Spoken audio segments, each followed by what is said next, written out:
صل على أحمد اللهم يا أحد صل على محمد اللهم يا أحد صل على المهدي خليفتك يا الله يا أحد.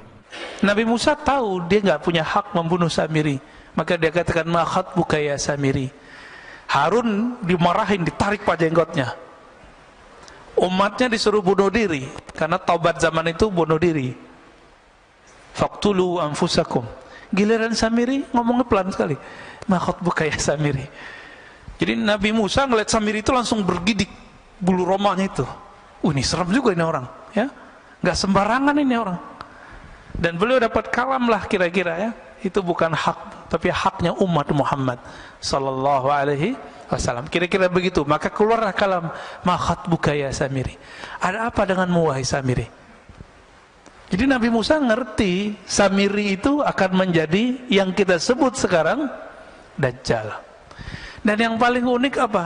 Samiri itu nama gelar, Pak. Gelar orang kampung Samara namanya Samiri. Kayak Batawi, Jawi, Buguri. Kan sekarang lagi trennya ustaz-ustaz nyebut dirinya Al-Batawi, Al-Buguri. Kalau Bintaro apa dong? Al-Bintari.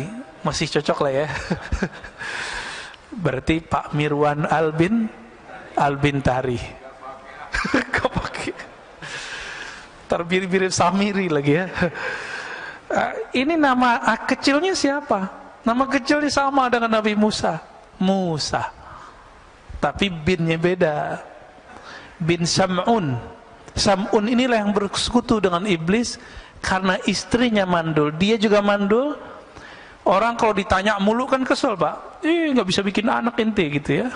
Kesel dia ya, bertahun-tahun dibilang mandul. Akhirnya dia kesel, bersekutulah dan dia dapat kalam. Apa kata kalam ini?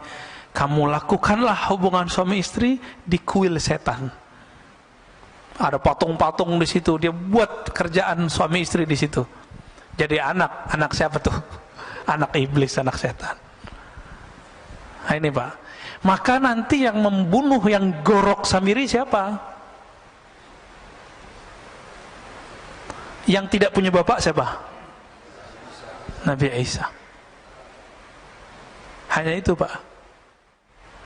Karena dia tahu siapa yang akan bunuh dirinya, maka dia tunggu-tunggu tuh kedatangan Nabi Isa. Dia tahu Nabi Isa bakal datang. Kenapa?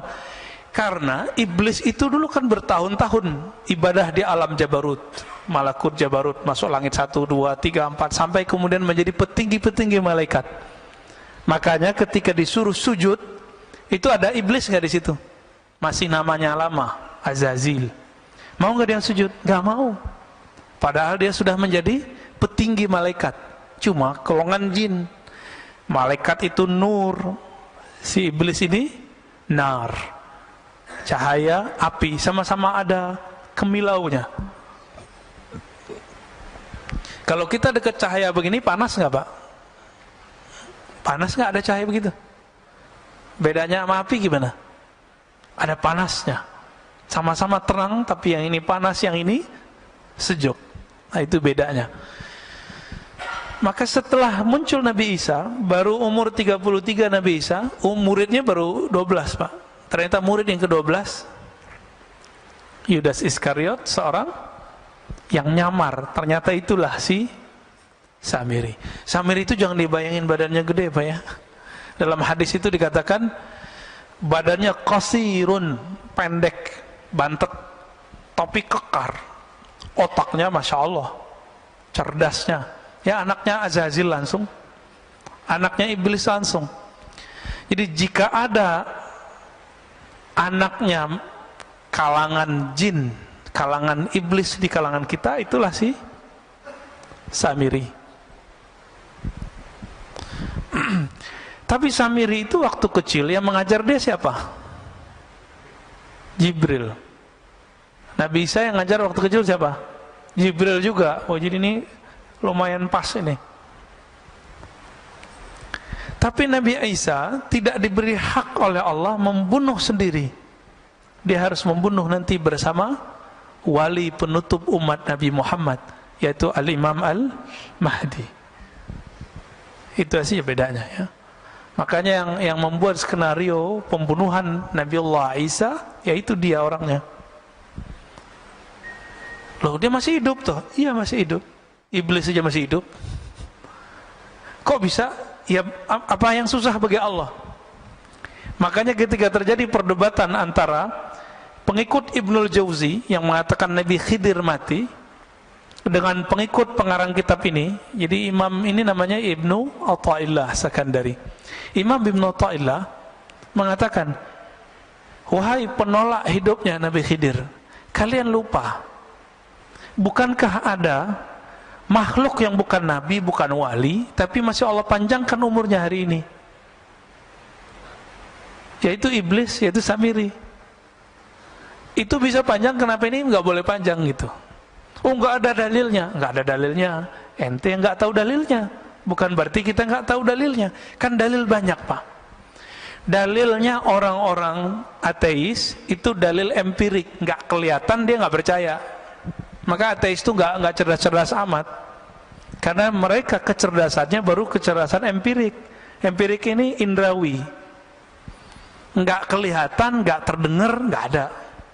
Jadi jangan dikira orang-orang ateis itu pinter-pinter, Pak. Itu justru kebodohan. Ada dalil yang kedua, dalil akli. Saya berpikir, saya percaya. Saya menerima, oh kayaknya masuk akal nih, saya percaya. Ini dalil yang kedua, dalil akli. Kalau dalil empirik tadi, ini sekarang sudah masuk ke wilayah agama.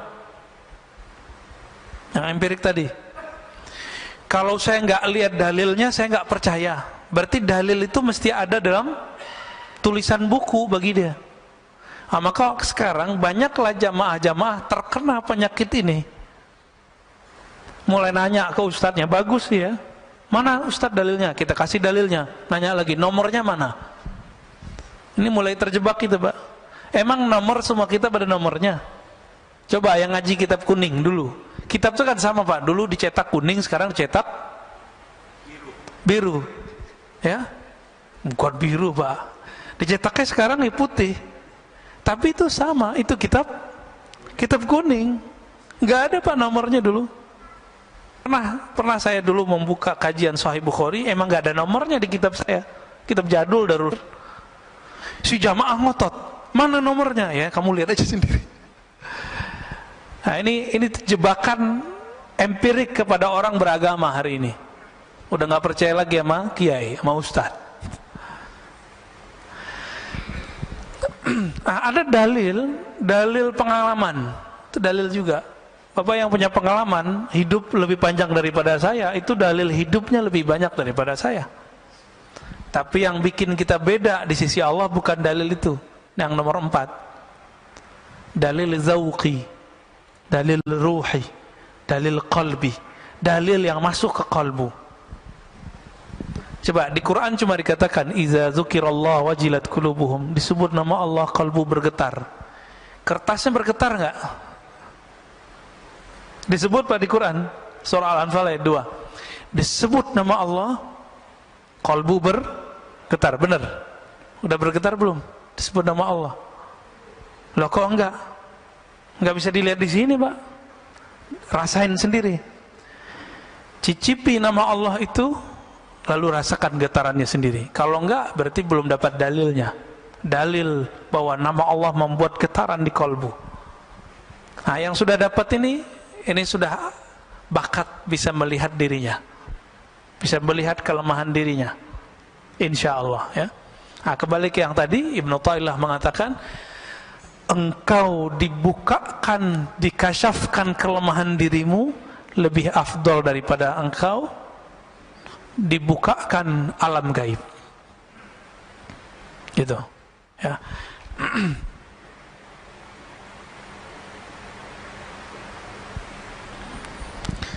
Supaya kita bisa melihat diri sendiri, gimana caranya? Supaya kita tidak terhijab oleh diri kita sendiri. Maka dalam kalam berikut beliau mengatakan, ukhruj min awsafi syariyatik, keluarlah engkau dari sifat-sifat manusiawimu. Jam segini kalau manusia sedangnya ngapain, Pak? Tidur. Nah itu, keluar dari sifat itu. Ngapain? Kalau nggak ta'lim, zikir. Kalau nggak ta'lim, zikir. Udah itu aja, Pak. Cobain zikir setiap ba'da subuh sampai sebelum terbit matahari. 40 hari aja. Itu kolbunya bercahaya itu, Pak. Hidupnya akan lebih terasa bermakna. Tapi belum pernah nyoba kan? Nah itu masalahnya. 40 hari aja. Sayyidina Umar ada masalah 40 hari, 40 hari, 40 hari begitu. Nabi Muhammad SAW ketika beliau berkhalwat di Gua Hira, beruzlah, itu juga sama 40 hari. Nabi Yunus di perut ikan 40 hari. Nabi Adam sujud 40 hari. Semuanya 40 hari, Pak. Maka hadisnya, orang yang sholat subuh, ya, man shallal fajra, orang yang sholat subuh, atau yang man shalla arba'ina sabahan, yang sholat 40 kali subuh ma'al imam. Di riwayat Imam Tirmizi itu ada mendapatkan takbiratul ula, mendapatkan takbir pertamanya imam. Berarti dia bukan enggak terburu-buru, ya. Maka setelah 40 hari, azharallahu ya nabi al-hikmah min qalbihi ala lisani. Allah akan pancarkan dari kolbunya ada hikmah, memancar dari kolbu, tumpah ruah lewat mulutnya. Coba Pak amalkan itu, coba sekali aja deh. Seumur hidup masa nggak mau nyoba, ya. Oleh Nabi Muhammad SAW ketika beliau hidup sudah diringkas jadi 10 hari. 10 hari setiap Ramadan. Kalau sanggup kita 40 hari, itu kita udah bisa, Pak. 4 kali Ramadan nggak perlu itikaf, nggak apa-apa. Ya. Efeknya hampir lebih dahsyat 40 hari itu. Tapi karena Nabi memberi rukhsah kepada umat, karena umatmu mau cari Lailatul Qadar mulu, ya, maka dapatlah itu 10 hari. Jadi kata beliau, Ibnu Athaillah Sekandari, ukhruj, keluarlah kamu dari sifat manusiamu. Malas, ngantukan. Nah. Tapi hadir di sini ngantuk aja dapat berkah, ya. Ketiduran dapat berkah insyaallah. Kenapa? Hadisnya sahih riwayat Imam Bukhari. Allah mengatakan Allahumma shalli alaihi, ya, malaikat, ya, Allahumma shalli alaihi. Setiap kali ada orang duduk di tempat salatnya, maka malaikat berdoa Allahumma shalli alaihi, ya Allah sampaikan salawat kepadanya, rahmati orang ini. Allahumma rahamhu, Allahumma ghfir lahu, ya Allah rahmati dia, ampuni dia. Kita duduk aja, Pak, maka enak tuh. Tidur lagi taklim itu enak.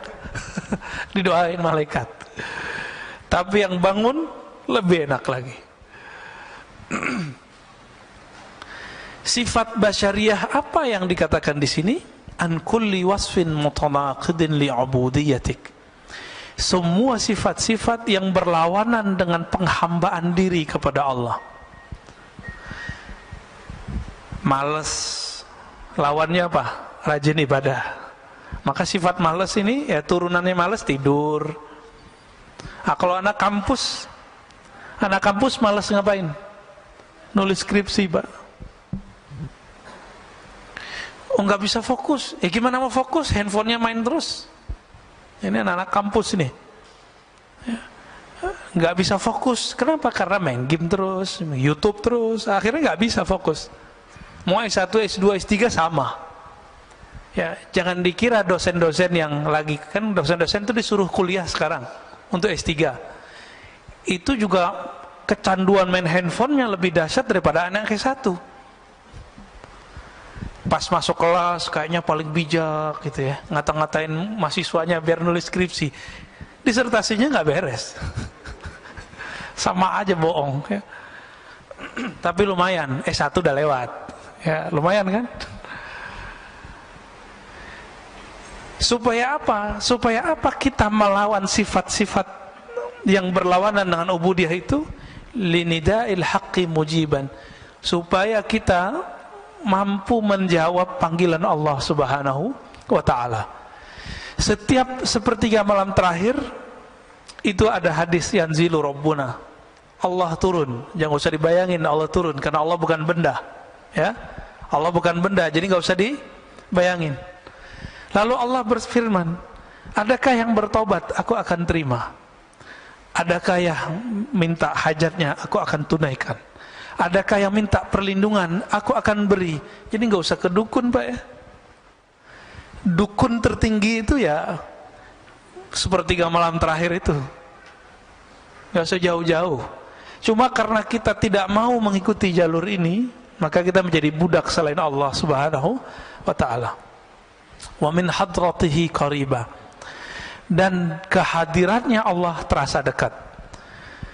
Kenapa sepertiga malam terakhir itu spesial?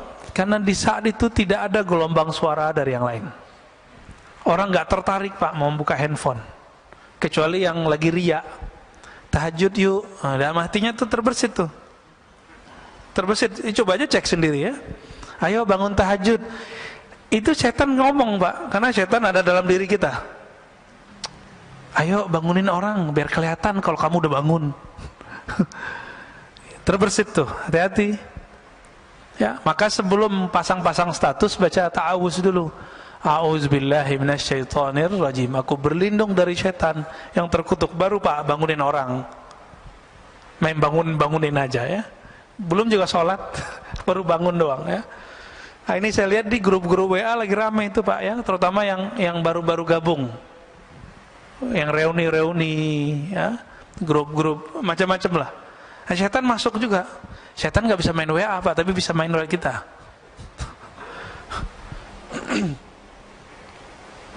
Bagian terakhir ya, aslu kulli ma'siyatin wa ghaflatin wa syahwatin ar-ridha 'anil nafs. Kenapa ada maksiat?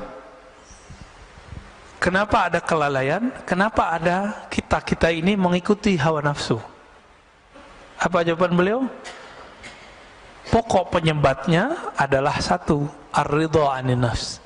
Kita meridhoi kehendak diri, kehendak nafs, hawa nafsu.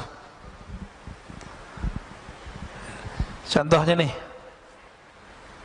kalau melihat yang bening-bening itu nafs bukan? Benar ya? Kita membiarkan mata kita terpapar, Pak. Ya sama aja, mau ustadz ke ustadz sama aja. Pendeta nggak pendeta sama, Pak. Biksu nggak biksu sama. Mau dia vegetarian, mau dia makan daging sama. Jadi jangan dikira orang vegetarian nafsunya rendah, enggak. Orang nggak bernafsu ya nggak makan. Ya nggak makan gimana tuh? Ya puasa terus dia tiap hari. Tapi tunggu dulu, kalau puasanya puasa Daud, itu nafsunya masih bisa besar, Pak. Makanya Nabiullah Daud istrinya 100. Gundiknya kita nggak tahu berapa. Kan raja. Istri resminya berapa? 100. Budak-budaknya lebih banyak. Nabiullah Daud. Itu puasa Daud loh. Jadi beberapa kiai di Jawa itu menemukan ternyata obat kuat alami itu namanya puasa Daud. Jadi kalau cuma puasa Daud itu bukan melemahkan syahwat, justru syahwatnya tambah kenceng ntar. Ya. Nabi Daud karena tahu dia tambah kenceng, ini ya nikah lagi. Coba kita kan di Indonesia susah mau nikah lagi, Pak. Curhat curcol ya. Itu Pak Mirwan tuh yang curcol tuh, bukan saya ya.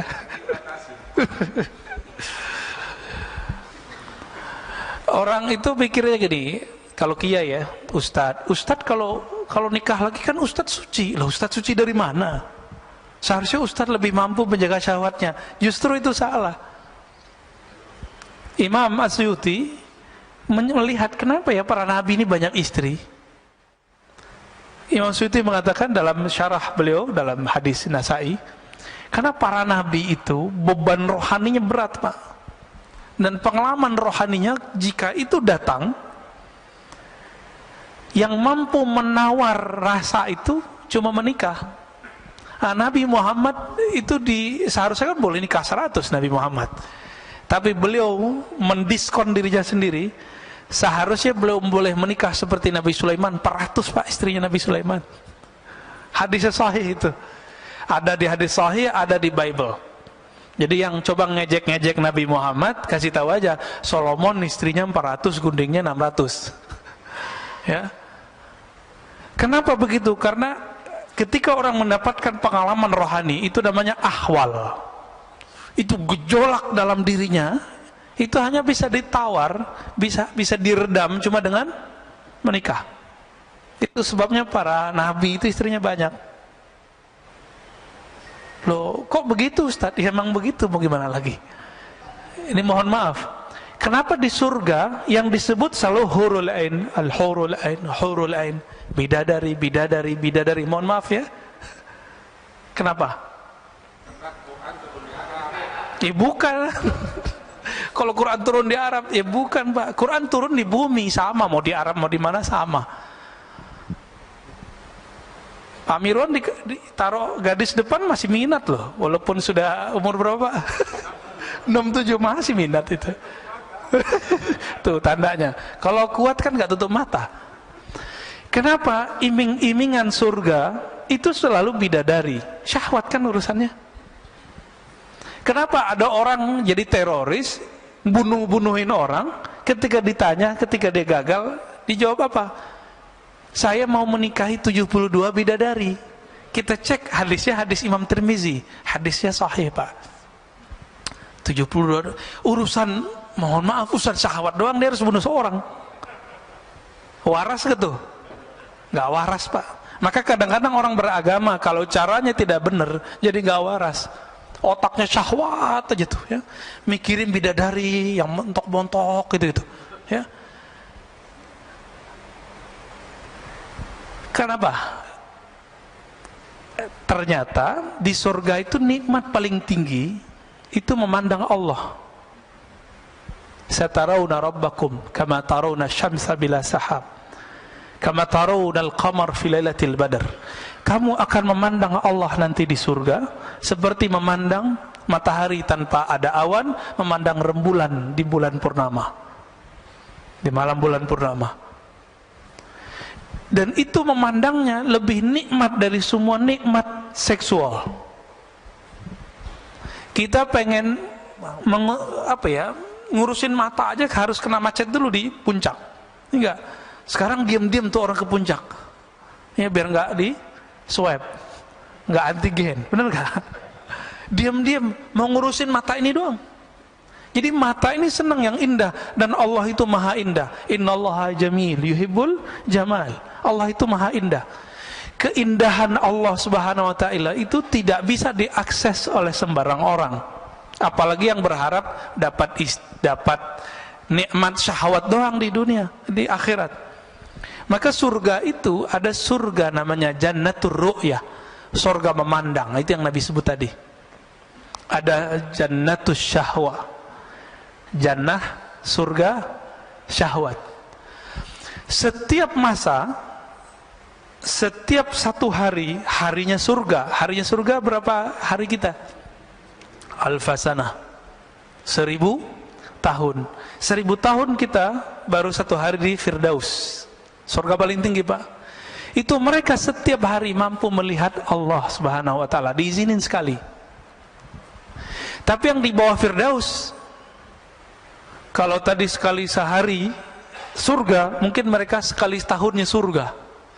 Kalau sekali setahunnya surga dihitung aja Pak, berapa ribu itu? Anggaplah sekali 1000 tahun mereka baru bisa melihat Allah, dan Allah memperlihatkan dirinya sekali. Ketika Allah tidak memperlihatkan dirinya, apa yang terjadi? Mereka mempunyai rasa rindu melihat Allah, musyfiqun. Ya, rasa takut plus rindu. Rindu apa? Ini murid aja kalau sama guru bisa rindu. Jadi kita punya teman itu pengen sekali ketemu, nggak tahan dia mau ketemu Pak. Ada, ya, pengen ketemu gurunya. Oh, kadang jauh-jauh dari mana dia datang. Makanya guru-guru kita, kiai-kiai kita itu, dia punya pesantren di pelosok, muridnya dari mana-mana. Itu kerendian murid pada guru, apalagi Tuhannya guru. Itu lebih dahsyat Pak. Apa yang bisa menawar itu, yang bisa meredam itu semua gejolak itu? Itu hanya nikmat syahwat. Maka dikasihlah 72 bidadari. Itu mah kecil Pak, terlalu sedikit 72 itu. Ya mungkin ada yang dikasih 1000 ntar ya, kan asik tuh. Tapi bisa nggak menawarnya? Dia hanya sesaat. Makanya ahli surga itu nanti mencari ilmu ma'rifatullah lagi kalau dimasuk surga. Mumpung masih di dunia, cari Pak ilmu ma'rifatullah sekarang. Jangan cuma ilmu zahir doang yang dicari. Cari ilmu ma'rifatullah. Saya lagi belajar zikir. Zikir beda dengan ilmu ma'rifatullah. Zikir itu cara mendekat. Kalau ma'rifat itu keilmuan, masuknya ke alam rohani. Cari ilmu itu mumpung masih dunia. Tapi hati-hati, sekarang di YouTube banyak yang begitu, nggak usah dipercaya. Ya, sekarang di YouTube tuh banyak yang ngaku-ngaku kajian-kajian ini, kajian Nur Muhammad, kajian ada yang benar, ada yang enggak Pak.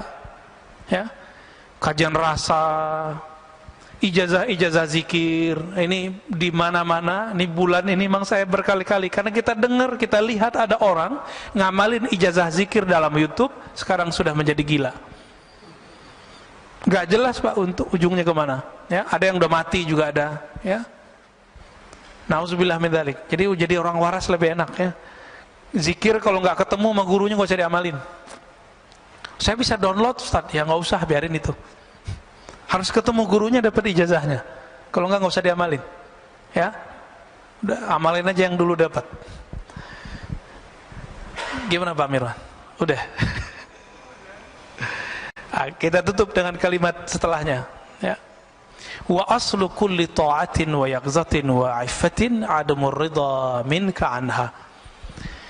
Adapun ketaatan asalnya bukan pada ridha pada syahwat tadi, tapi kebalikan itu, tidak meridhoi syahwat kita.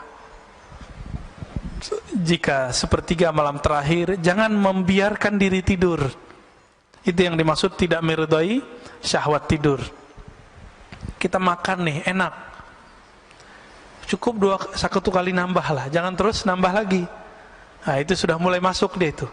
Jangan-jangan makannya nggak pakai basmalah ya. Nanti modus, Ustaz kasihan mubazir, nah, itu lain cerita tuh ya. Mubazir kan teman setan, nah, itu lain cerita ntar. Jadi Imam Nu'tailah memberikan oleh-oleh bagi kita supaya kita lebih mengenal diri, sehingga kenal Allah, maka ketahuilah aib diri. Keluarlah dari sifat-sifat manusiawi yang rendah dan kita mengambil jalan ruhani yang tinggi. Dan ditutup oleh beliau bahwa ketaatan dimulai dengan tidak meridhoi hawa nafsu, sedangkan kemaksiatan, kelalaian dimulai dari meridhoi hawa nafsu. Semoga Allah membimbing kita ke jalannya. Amin ya rabbal alamin. Ada yang mau didiskusikan Pak? Pasti Pak Mirwan lagi nih. Tafadhal. Bismillah.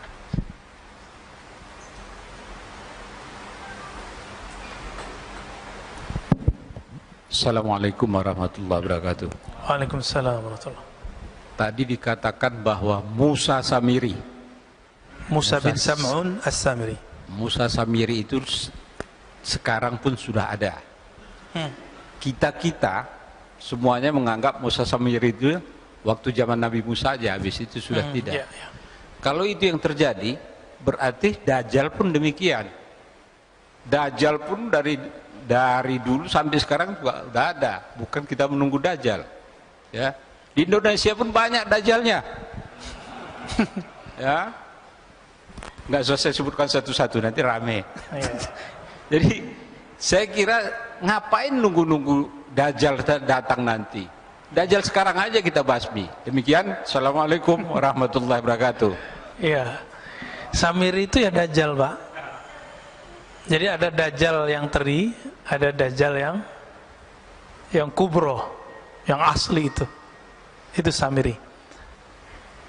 Sahabat-sahabat Nabi beberapa diizinkan oleh Rasulullah untuk bertemu. Bahkan ada yang dia lagi berlayar terdampar di satu pulau.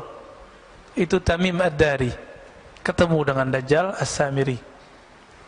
Satu pulau yang mana kita nggak tahu Pak. Kan katanya pulau, bukan pulau 1000 Pak. apa segitiga bermuda apa ya, wallahu alam, kita kan nggak ngerti, itu urusan Allah lah ya. Jangan berspekulasi. Mungkin itu salah satu pulau-pulaunya, tapi itu bukan satu-satunya ya. Lalu ada dajjal yang artinya maknawi. Apa kata Nabi? Setelahku la nabiyya ba'di, tidak ada lagi nabi, tapi akan muncul salasuna dajjalun, muncul 30 dajjal. Jadi Nabi kasih angka 30. Itu yang gede-gede itu. Yang pokok-pokoknya aja. Mulai dari Musailamah al-Kazzab. Namanya Kazzab. Kazzab dajjal sama artinya. Jadi Musailamah al-Kazzab itu ngaku dapat wahyu. Jadi ternyata nabi-nabi palsu ini juga dapat kasyaf dia. Ada yang masuk ke dalam dirinya. Hati-hati Pak ya. Yang dapat bisikan-bisikan belum tentu dari Allah tuh ya. Siapa tahu dari iblis ya.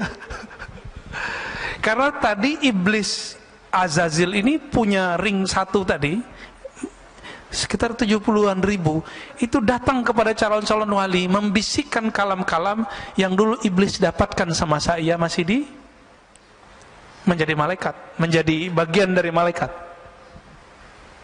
Jadi iblis itu mempunyai memori takdir. Itulah yang diceritakan kepada dajjal-dajjal teri itu.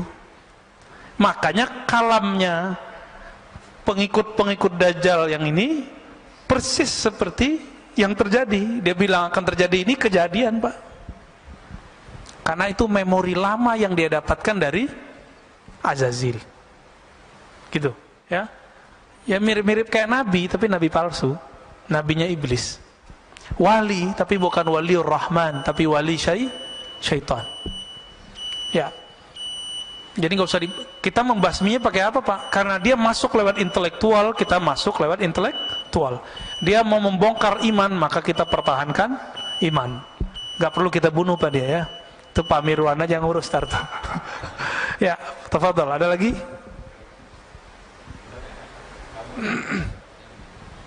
Ya, tafadhol. Assalamualaikum Pak Ustadz. Assalamualaikum. Izin bertanya, mungkin ada kaitan juga dengan topik kita pagi ini, dan di beberapa ceramah Buya yang lain juga pernah disebutkan tentang panjang angan-angan. Itu apakah mudaratnya buat kita? Kemudian juga apa bedanya dengan cita-cita? Apakah boleh kita memiliki cita-cita seperti pengen punya kebun, punya apa, punya lain-lain lah gitu Pak? Mohon penjelasannya Pak, makasih. Iya betul. Ini kolbunya nanya ini Pak. Kita punya masalah dalam setiap diri kita, mau dia ustadz, jamaah, kiai, santri sama. Apa masalah kita? Tulul amal. Tul artinya panjang, amal. Amal itu bahasa Arab pakai hamzah. Secara harfiah artinya cita-cita. Secara harfiah. Tapi dalam bahasa Indonesia, cita-cita beda dengan angan. Cita-cita itu sifatnya luhur, sedangkan angan-angan sifatnya belum tentu luhur. Luhur tinggi ya, mulia. Kapan angan-angan itu tidak menjadi angan-angan? Kalau dia dikaitkan dengan Allah. Contohnya nih, ya. Saya pengen umroh, angan-angan. Beda nggak dengan saya berniat umroh? Itu beda. Kalau ingin umroh cuma bilang, dia Allah, orang umroh saya kok enak ya, gitu doang Bang, nyesek di badan. Coba kalau bisa umroh, itu angan-angan namanya. Tapi kalau sudah namanya cita-cita, saya mulai nyicil. Karena cita-cita bahasa Indonesia itu sudah ada niat di dalamnya. Niat itu pasti karena Allah, itu bedanya. Jadi ketika dilibatkan Allah di dalamnya, jadi dijadikan Allah sebagai tujuan akhir, maka angan-angan langsung berubah menjadi niat. Langsung berubah jadi niat Pak dia. Bapak niat, misalnya nih, ada di antara antum yang masih ngontrak misalnya. Misal, sedih gitu, ya Allah ngontrak saya, ya Allah. Kasihan anak-anak rumahnya kecil. Lalu kita berdoa, ya Allah, saya ingin menunaikan kebutuhan anak istriku, tolong izinkan ya Allah. Lalu orangnya bekerja. Itu baru namanya niat. Kalau angan-angan gimana? Tidur aja Pak. Angan-angan aja. Kalau ada temannya beli rumah, nyesek aja. Orang nyicil rumah, nyicil doang, ngejek ya. Nyicil kan lebih cakep Pak daripada ngontrak. Kalau nyicil dia nyewa tapi berujung dengan kepemilikan, ya enggak? Kalau nyewa, mau 1000 tahun nyewa tetap aja nyewa. Nah, itu beda orang berniat dengan orang berangan-angan. Dan tulul amal ini adanya di sini Pak, di fikrah. Di sini dia.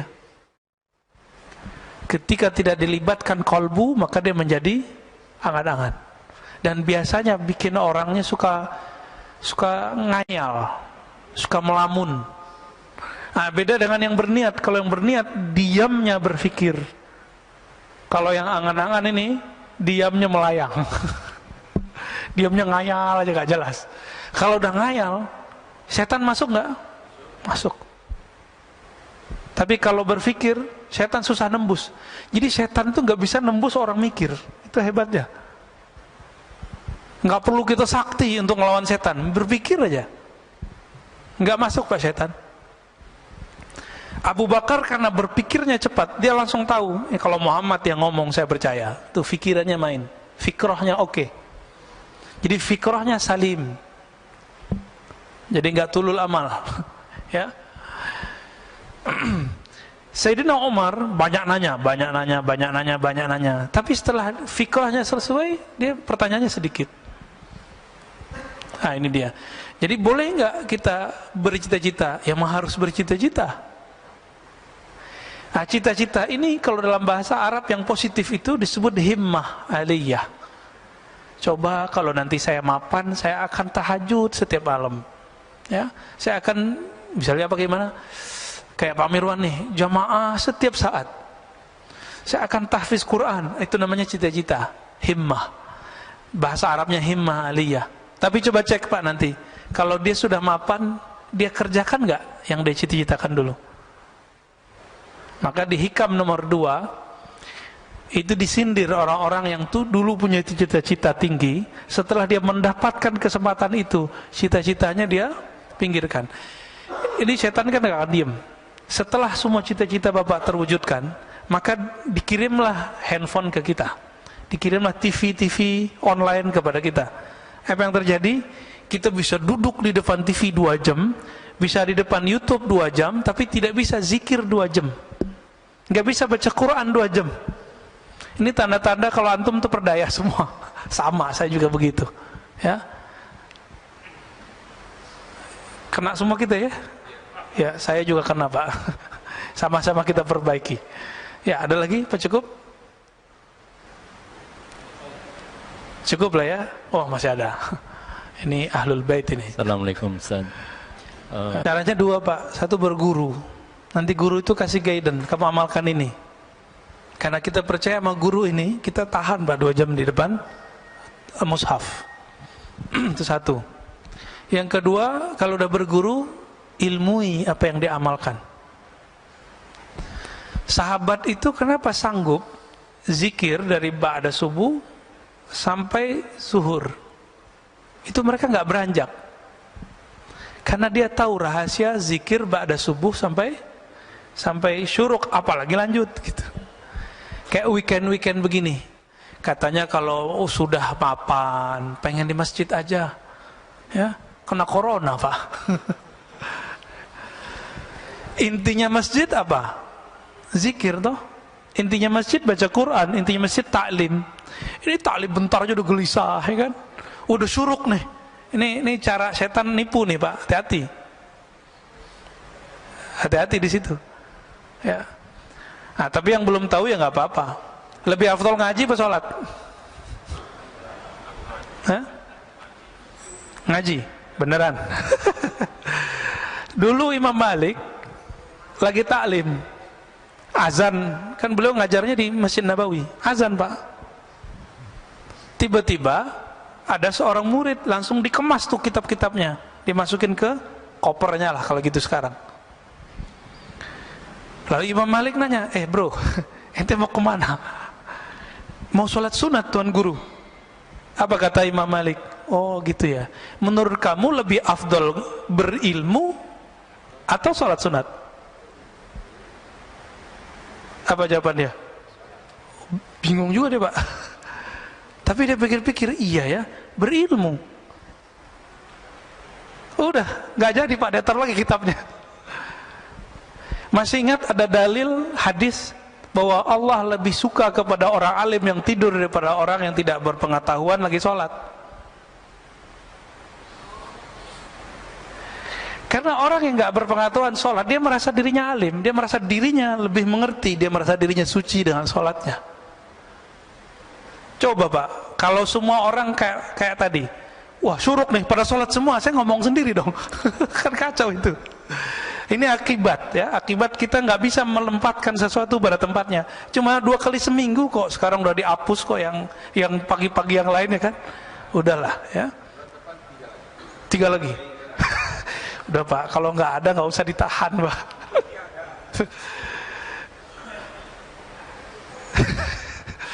Jadi Bapak saudara Allah, ini mohon maaf kalau ada yang tersinggung ya.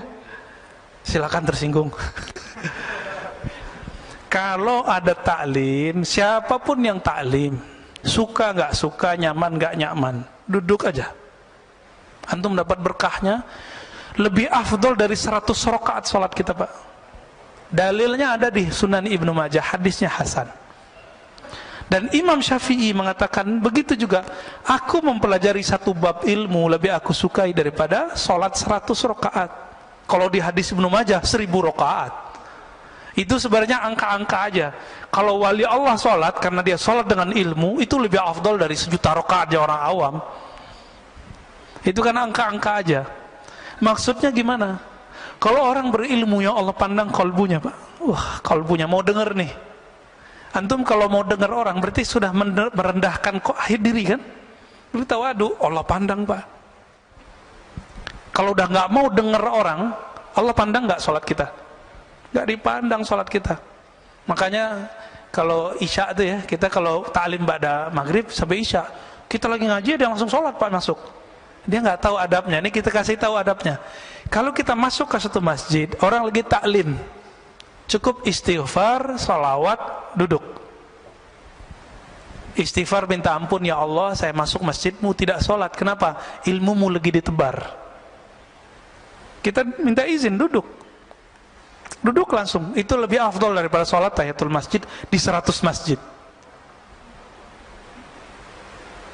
Gitu. Jadi benar Pak. Ya. Karena yang Allah pandang selalu kolbu, bukan gerak fisik. Innallaha yanzuru ila qulubikum. Allah pandang kolbumu, bukan fisikmu. Dan Allah lebih senang lagi nanti nih. Setelah ini Bapak sholat, wah dapat 2 deh. Udah dapat ilmu, dapat sholatnya. Allah pandang kolbunya, Allah hargai rakaat-rakaatnya. Semoga kita pagi ini diberkahi oleh Allah. Semoga Allah angkat derajat siapapun yang hadir hari ini. Allah pandang kita meskipun kita tidak beramal banyak. Allahumma rfa' darajatana bi'ilmik. Ya Allah angkat qalbu kami, hati kami, ruh kami dengan ilmu mengenal Engkau. Rabbana atina fid dunya hasanah wa fil akhirati hasanah wa qina adzabannar. Berikan kami kebahagiaan di dunia ya Allah dan kebahagiaan memandang-Mu di akhirat ya Allah. Wa sallallahu ala sayyidina Muhammad walhamdulillahirabbil alamin. Assalamualaikum warahmatullahi wabarakatuh.